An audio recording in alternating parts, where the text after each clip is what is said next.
Hello and welcome. My name is Lynn O'Hara and I'm the Director of Programs for National History Day.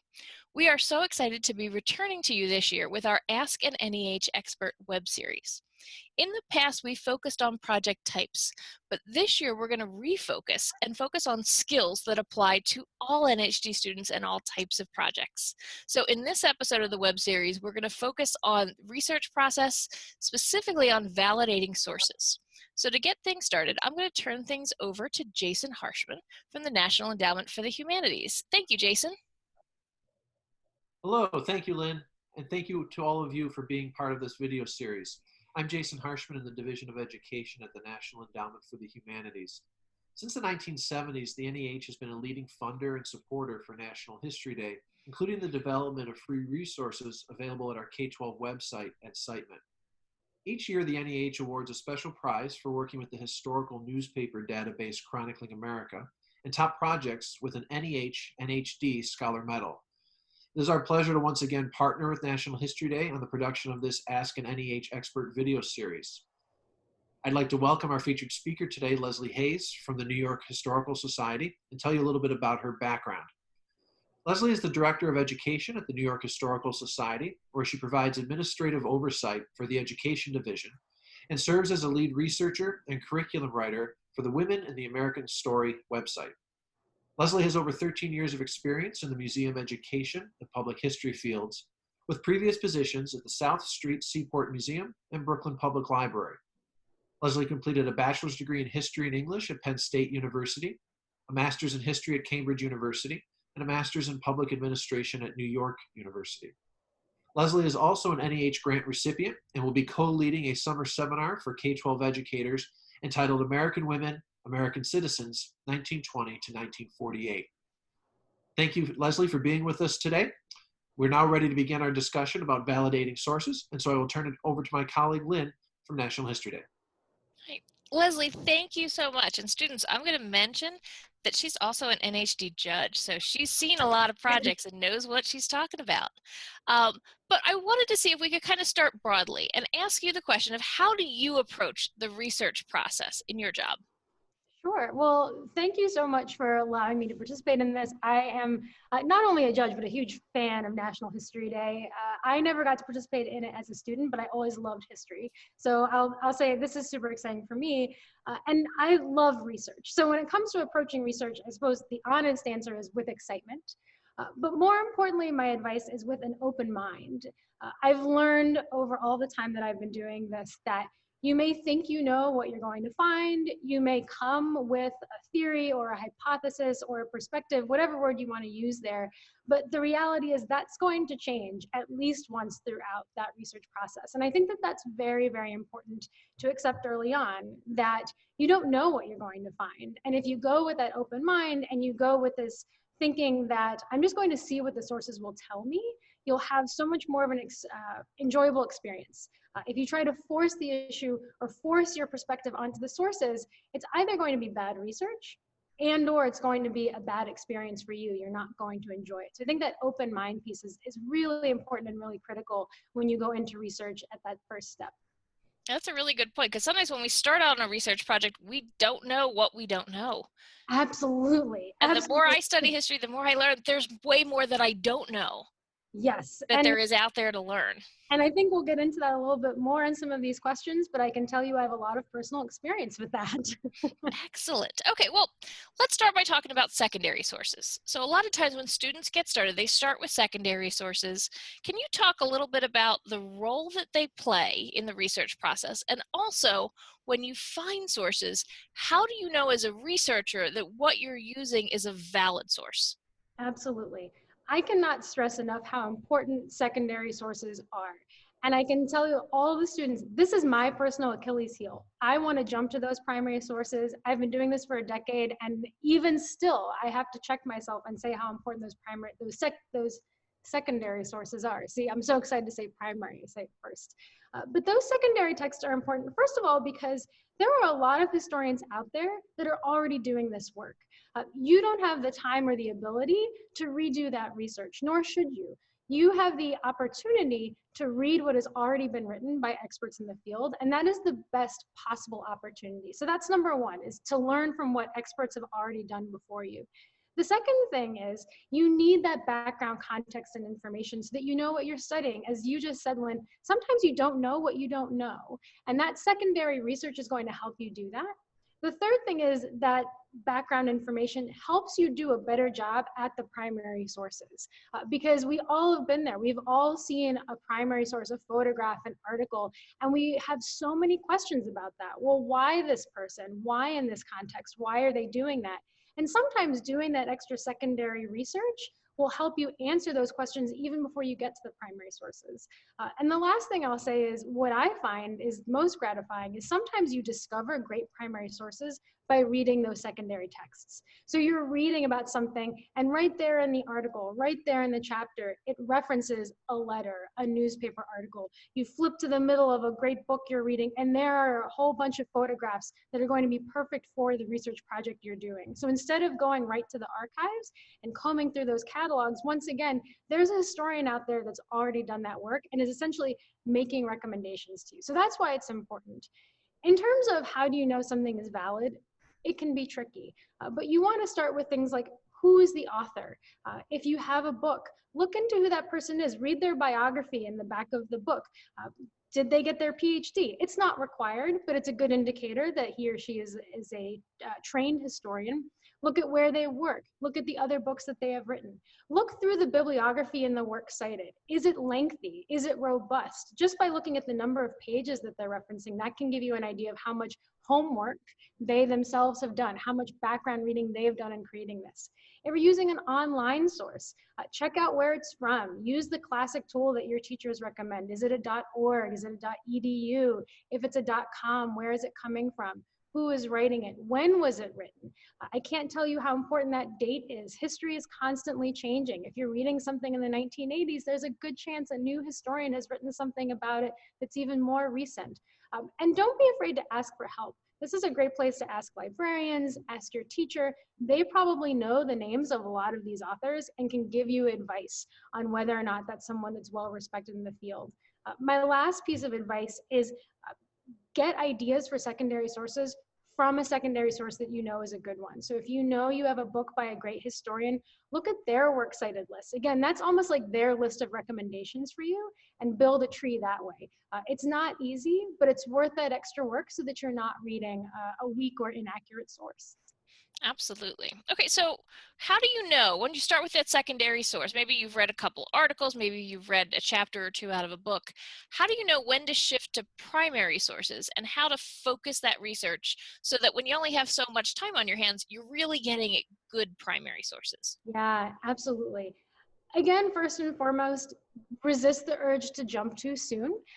I usually give myself a test of if I can talk about that topic knowledgeably with somebody that doesn't know the topic at all, that's a pretty good gauge that I've done my homework, that I've read quite a bit, because it shows that I can talk about that without having notes in front of me. That's kind of an easy basic test. Can you explain to someone in more detail than you did a couple of weeks ago what it is that you're studying? The other thing is if you start to find that you are keeping a list of possible primary sources, that's another sign that maybe you're ready to make that jump. Because again, you've done enough background research that you can actually name some sources that you're interested in looking at. You've pulled ideas for newspaper articles. You've seen a couple of photographs and things that you've been reading. You've seen a couple of paintings that jog that idea, that maybe you're ready to take a look. The other thing to remember is it's not linear. You can always go back. So if you jump to the primary sources and you find, lo and behold, you have a lot of questions. Well, why this photograph? Why is this person doing this? What does this mean? That might be a good test or a good indicator that indeed you've actually jumped to primary sources too soon. You need to go back and do a little bit more reading, or at least check up on that particular primary source. The other piece is that, to your question about how do you hone in, I think that one of the indicators that you've done enough research is that you're starting to have an idea crystallize, because it means that you've read enough secondary sources to begin to see what is the broad topic and then what is the more narrow topic that I want to do. For example, for me, I worked on a project on women's history around the progressive era. And when I started, I just knew it was about the progressive era, and I had no idea what primary sources I wanted. And as I began to read more and more, I began to hear time and again the phrase social reform, social reform, social reform. And suddenly I realized that's really what I want to talk about, not just women of the progressive era, but how women are involved in reform. And part of that came from my list of primary sources. I noticed I had a lot of things about women's strikes, about women protesting in the street, and that helped me figure out I'm going to take this big time period and narrow it down to a very specific theme. Okay, I think that's really good. Now, here's something that comes up a lot. Every source has some kind of bias. Can you explain a little bit about what we mean when we talk about bias and historical sources? And then as a researcher, how do you handle that? Yeah, absolutely. Well, I think you really hit the nail on the head, Lynn, by saying every source has bias. Some sources are more extreme than others, but every source comes with bias. And what we mean, at least when I do this work in the museum, what we mean by bias is that every person has their own perspective. And that perspective of the world based on where they were born, based on their gender, based on their race, their ethnicity, on their socioeconomic status, those aspects of who they are as a person inform the things that they create, whether it's a painting or a journal entry or a photograph or even a map.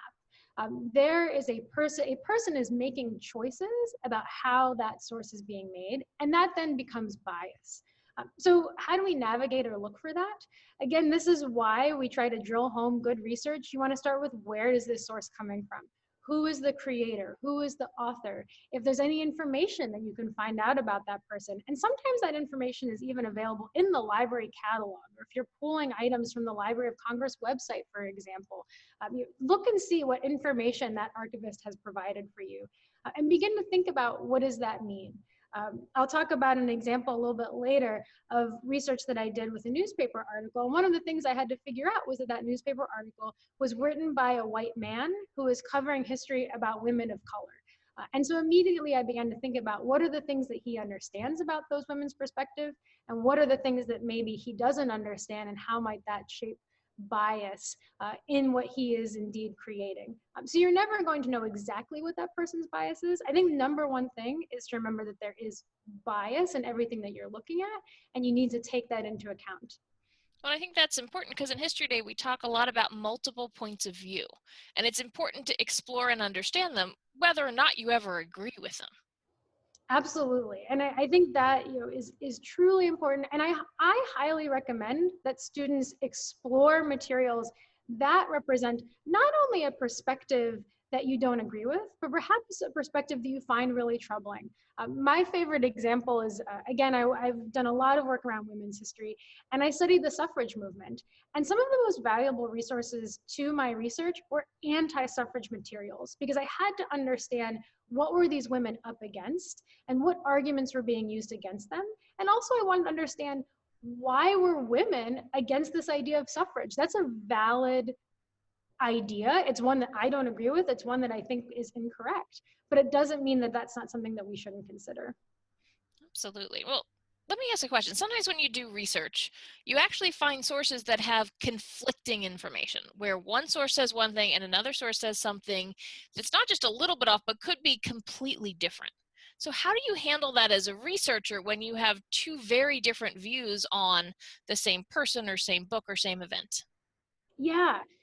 Again, I think that's where it's important to understand this concept of bias, because the first thing you want to ask yourself is, well, why might this person have that perspective? And again, you're going to the idea of having an open mind.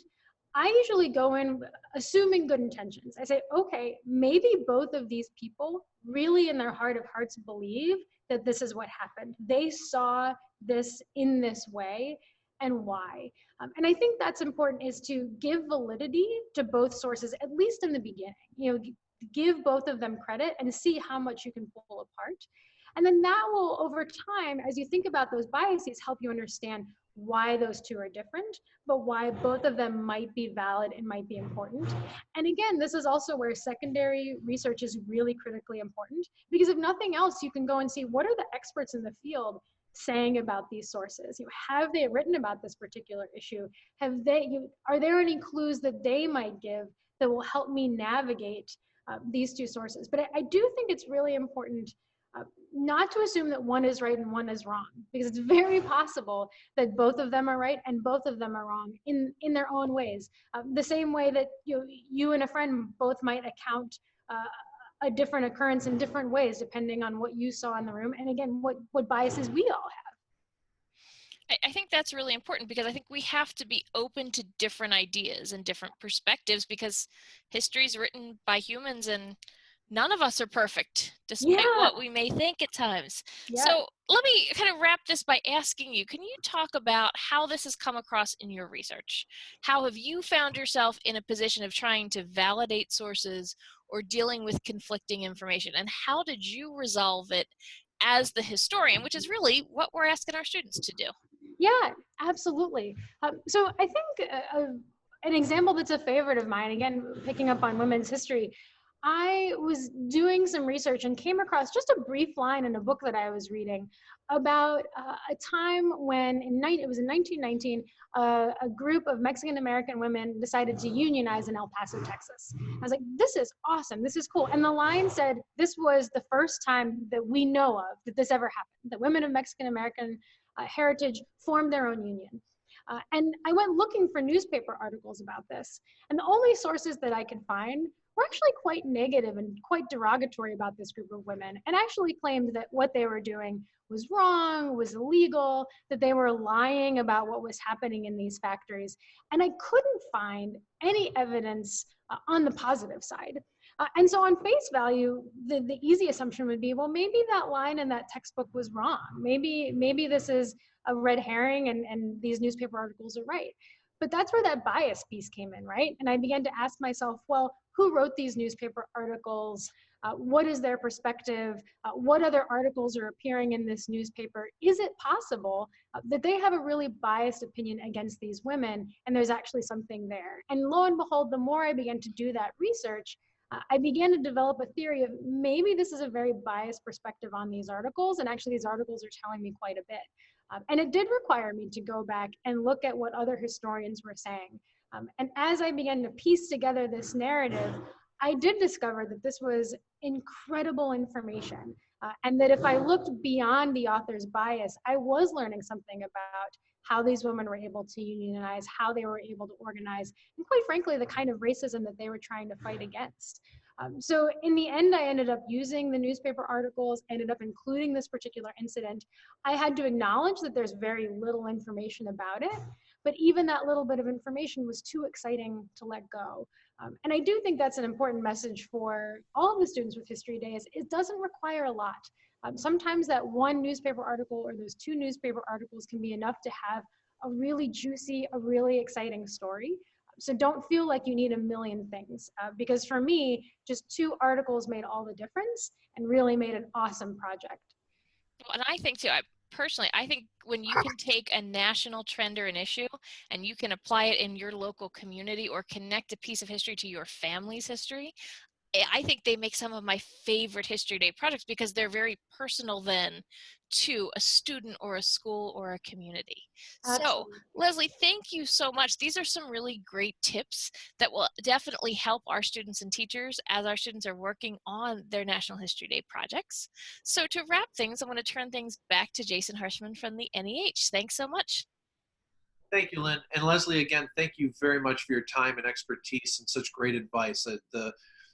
The points there about just curiosity and asking questions and not settling, that to drive that search process is so valuable, and not settling for just what you come across. So thank you so much. And of course, a reminder with Leslie's discussion about newspapers to check out Chronicling America. Chronicling America is supported by the National Endowment for the Humanities and the Library of Congress. There is a special prize for National History Day projects that incorporate Chronicling America. On behalf of the National Endowment for the Humanities and our education website Incitement, I want to thank all of you for tuning in for this video series and wish you all well on your National History Day projects.